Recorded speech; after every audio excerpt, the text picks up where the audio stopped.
જય શ્રી કૃષ્ણ, જય દ્વારકાધીશ મિત્રો। આજે આપણે અધ્યાય 18નો બીજો શ્લોક સમજીશું।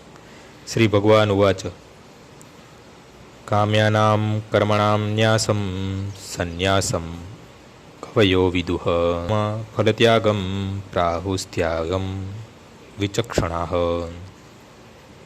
પૂર્ણ પુરુષોત્તમ પરમેશ્વર બોલ્યા, ભૌતિક ઈચ્છા પર આધારિત કાર્યોના પરિત્યાગને વિદ્વાનો સંન્યાસ કહે છે અને સર્વ કર્મના ફળત્યાગને બુદ્ધિશાળી લોકો ત્યાગ કહે છે।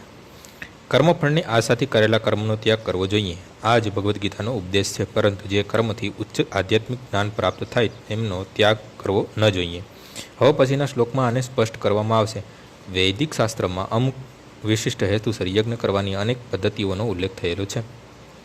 કેટલાક યજ્ઞો સારા પુત્રની પ્રાપ્તિ માટે કે સ્વર્ગલોકમાં ઉધર્વગતિ પામવા માટે થાય છે, પરંતુ જે યજ્ઞો ઈચ્છાઓથી પ્રેરાય છે તે બંધ કરવા જોઈએ। પરંતુ આધ્યાત્મિક જ્ઞાનમાં ઉન્નતિ પામવા માટેનો અથવા હૃદયની શુદ્ધિ માટેનો યજ્ઞનો પરિત્યાગ કરવો એ યોગ્ય નથી।